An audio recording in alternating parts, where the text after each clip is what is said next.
सभी साथियों को मेरा नमस्कार। स्वागत है आप सभी का आज 16 जनवरी के जनसत्ता विश्लेषण में। आइए शुरू करते हैं आज का विश्लेषण। प्रथम प्रश्न पे राजनीतिक साझेदारी मजबूत करेंगे भारत और रूस।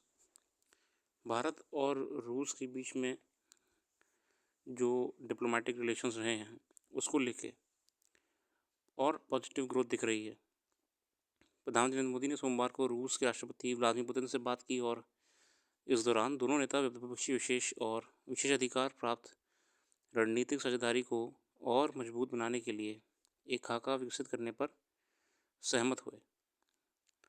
प्रधानमंत्री कार्यालय ने एक बयान में यह जानकारी दी। बयान के अनुसार मोदी ने कहा कि पुतिन के साथ उनकी अच्छी बातचीत हुई और उन्होंने 24 में ब्रिक्स की रूस की अध्यक्षता सहित विभिन्न क्षेत्रीय एवं वैश्विक मुद्दों पर विचारों का आदान प्रदान किया। तो आने वाले समय में डिप्लोमेसी की बात हुई है और ख़ासकर जो ब्रिक्स का सेशन होने वाला है रशिया में, उसको लेके भी एक रोड मैप पे बात करी है। चलिए आगे आते हैं।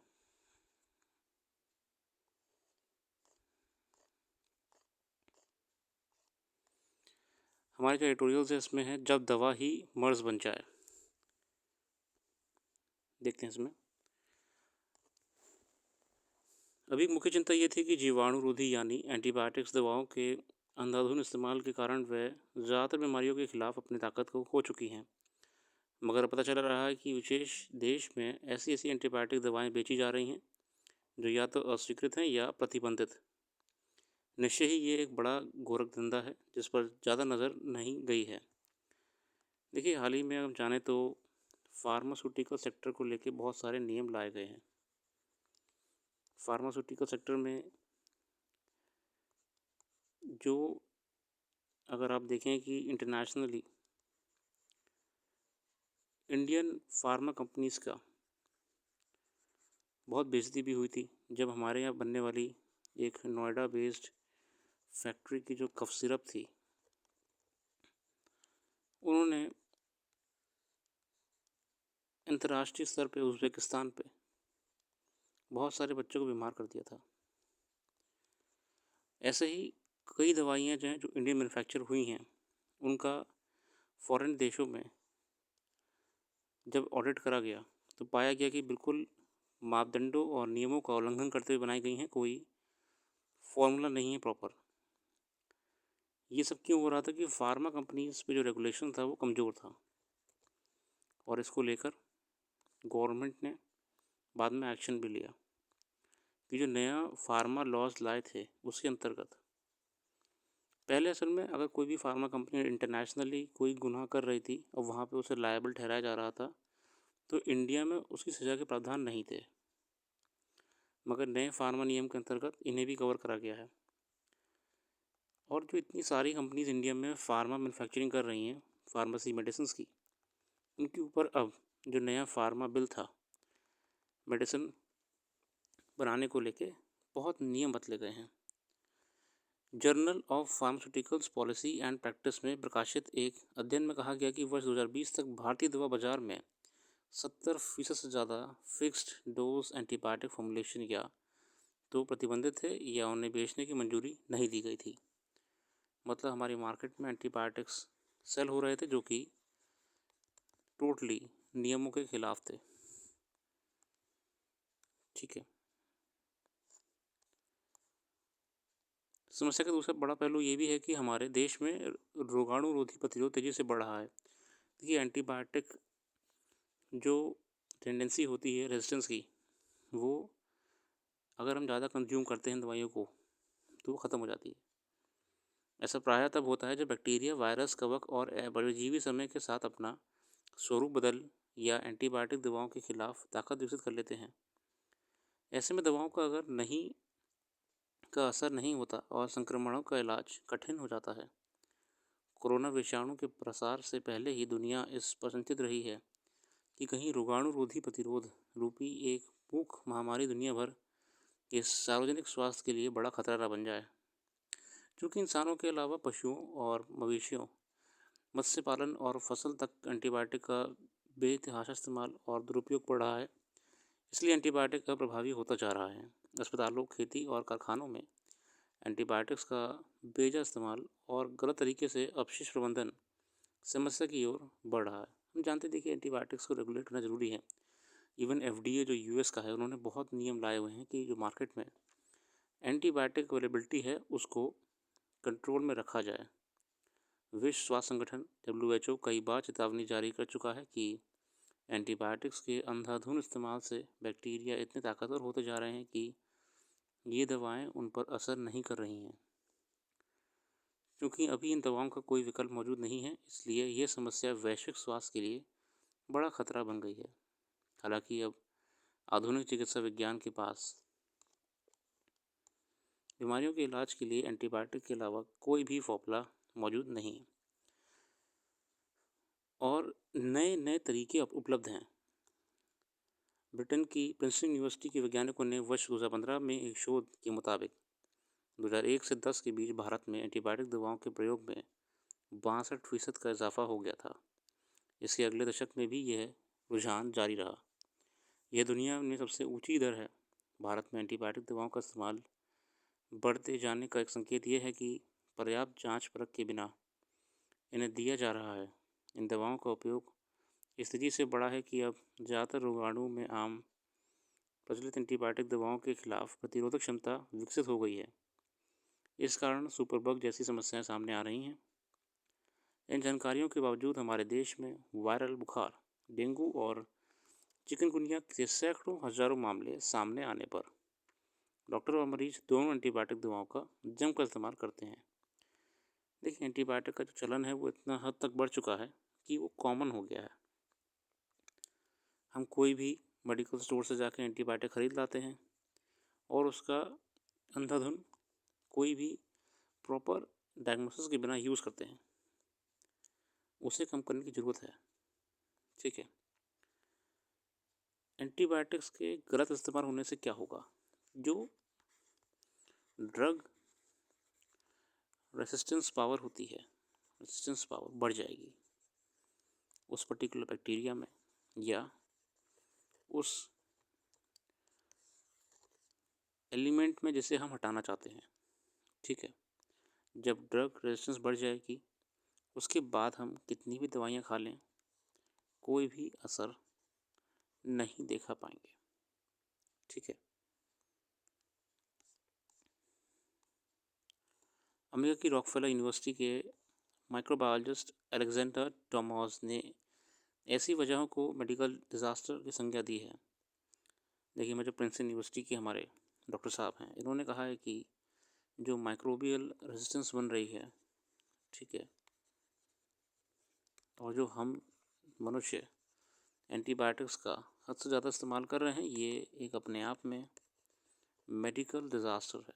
It's a medical disaster. ठीक है, Princeton university, sorry, Rockefeller university.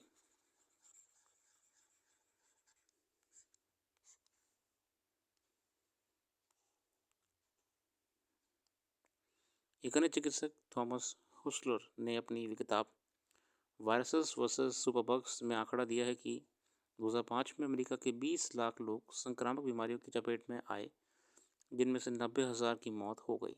हालांकि इधर इन्हें लेकर देश के कुछ हिस्सों में जागरूकता अवश्य आई है। मसलन केरल ऐसा पहला राज्य बनने की ओर अग्रसर है जहां एंटीबायोटिक दवाओं के इस्तेमाल पर अंकुश रखने का प्रयास किया जा रहा है। केरला अपनी हेल्थ पॉलिसीज़ को लेके बहुत सजग है। केरला इन पे काम भी कर रहा है। Anti microbial resistance, antibiotic resistance, ये एक समस्या है और आज से नहीं, सन 2005 से इन पे स्टडी की जा रही है विभिन्न यूनिवर्सिटीज़ में और इन पे शोध का जो है परिणाम हर दिन निकल के आ रहे हैं। पर बात यह है कि हमारे प्रैक्टिस में जो हम डेली लाइफ में प्रयास कर रहे हैं उस पर हमें और गति देनी पड़ेगी।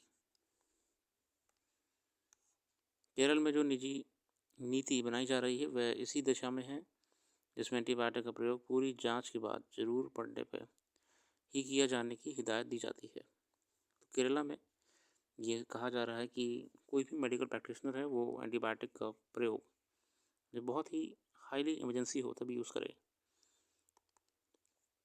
आगे देखते हैं, अव्यवस्था की उड़ान।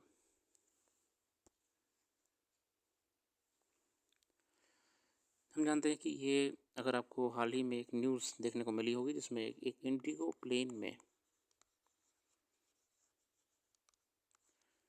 एक लंबे समय से डिले हो रहा था फ्लाइट। तो क्योंकि असल में जो पुराने पायलट थे उनका FDTL पूरा हो गया था। ये बेसिकली किसी भी पायलट का एक लिमिटेशन होता है फ़्लाइट का कि वो सर्टेन घंटों तक ही चला सकता है फ़्लाइट।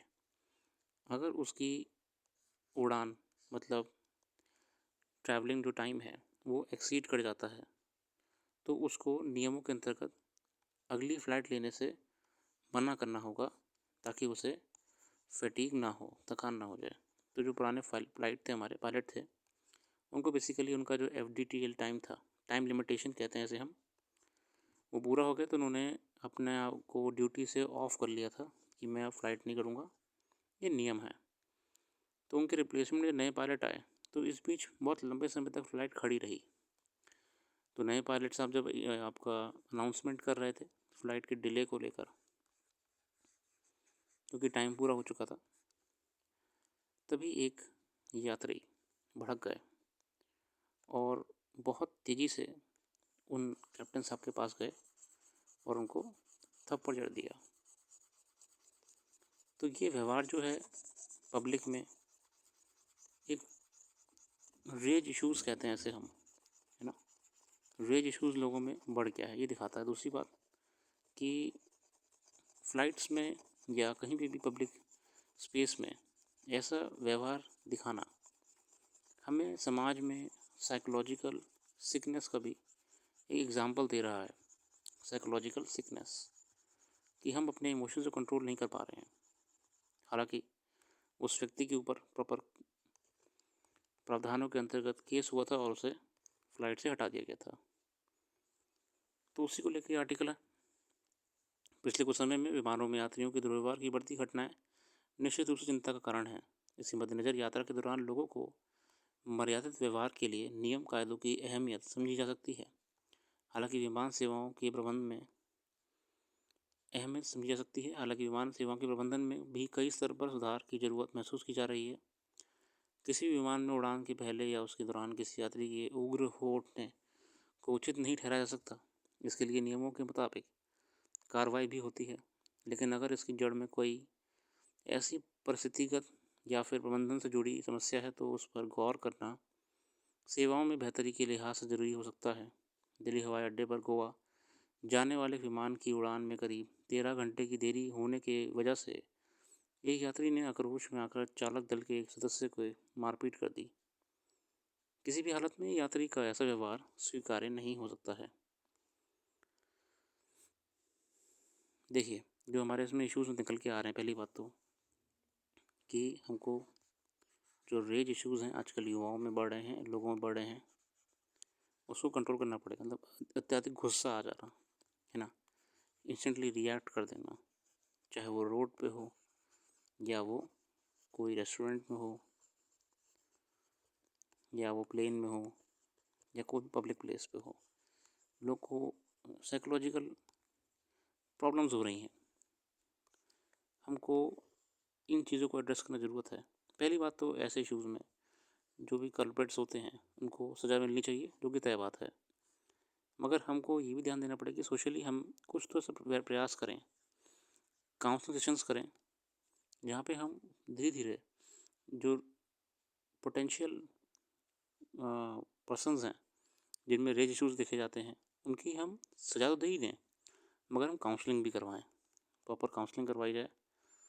संबंधित थाना क्षेत्र में साइकोलॉजिस्ट को बुलाया जाए और ऐसे लोगों की रेगुलर काउंसलिंग कराई जाए जो उनकी मेंटल स्टेटस को इवैल्यूएट करें, है ना। सिर्फ सज़ा देने से कुछ नहीं होगा, कानून का डर तो बना रहेगा, लॉ एंड ऑर्डर तो एक अलग चीज़ हो गई, मगर इसके अलावा भी जो हमारे सामने मेन प्रॉब्लम है कि सोशल इशू है ना। चलिए,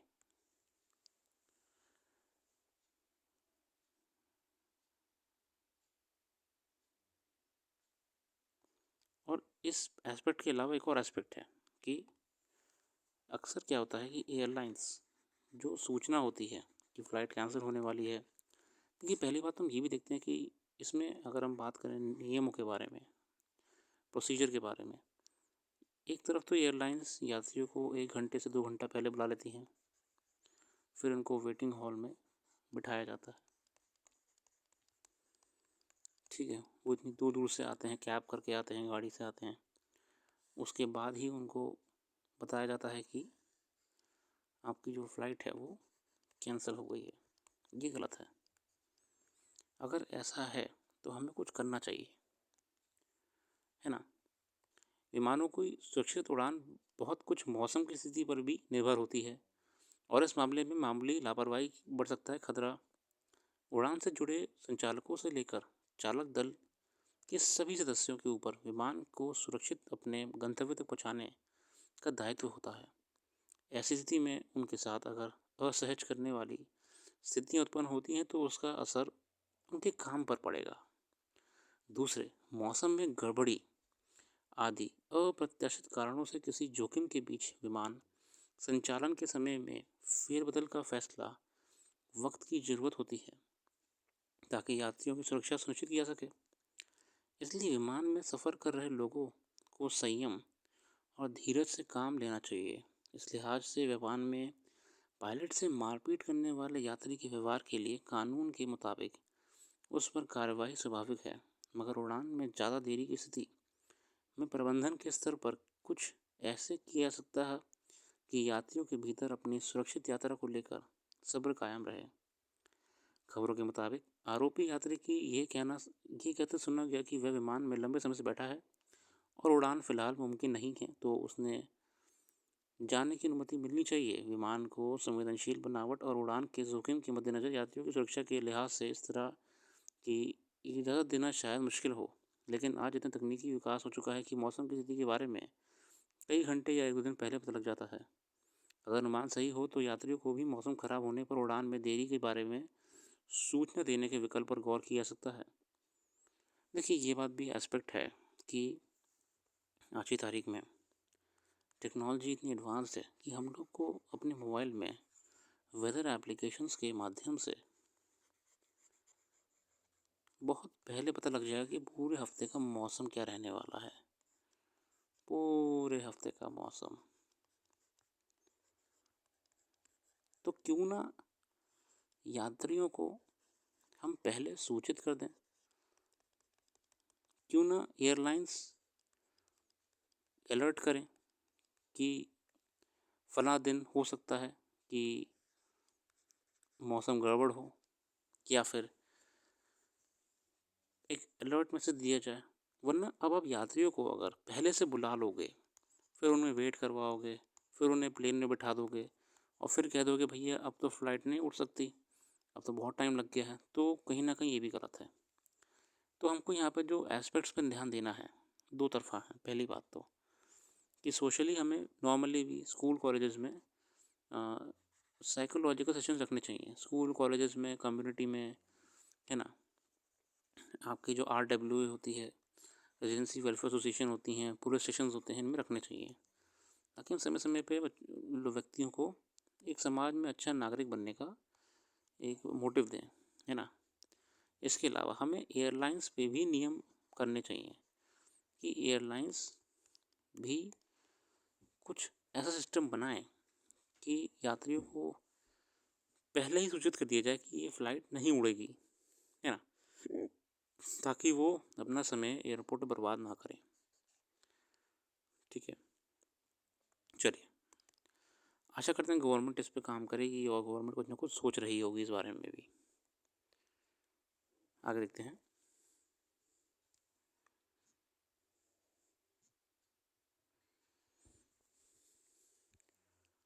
भारत से क्यों दूर होने लगा है मालदीव? क्योंकि थोड़ा सा पॉलिटिकल कंडीशंस की वजह से हो रहा था। छोड़ दीजिए, सब नहीं देखेंगे, यहाँ कुछ खास नहीं है। बाकी अध्ययन आप कर लीजिएगा। और हमने करंट अफेयर्स जो यहाँ पर डिस्कस नहीं करी है वो हमारी वेबसाइट पे आपको मिल जाएगी। वेबसाइट का लिंक डिस्क्रिप्शन में दे रखा है, आप वेबसाइट पर जाके करंट अफेयर्स को पढ़ सकते हैं। हमने डिटेल में पूरा एनालिसिस दिया हुआ है करंट अफेयर्स का कि क्या इशू है, क्या मतलब है, क्या हो सकता है, क्या पॉसिबिलिटीज़ हैं। डिस्क्रिप्शन में है लिंक। और अपना कीमत इसमें देने के लिए बहुत बहुत धन्यवाद। आपका दिन शुभ हो।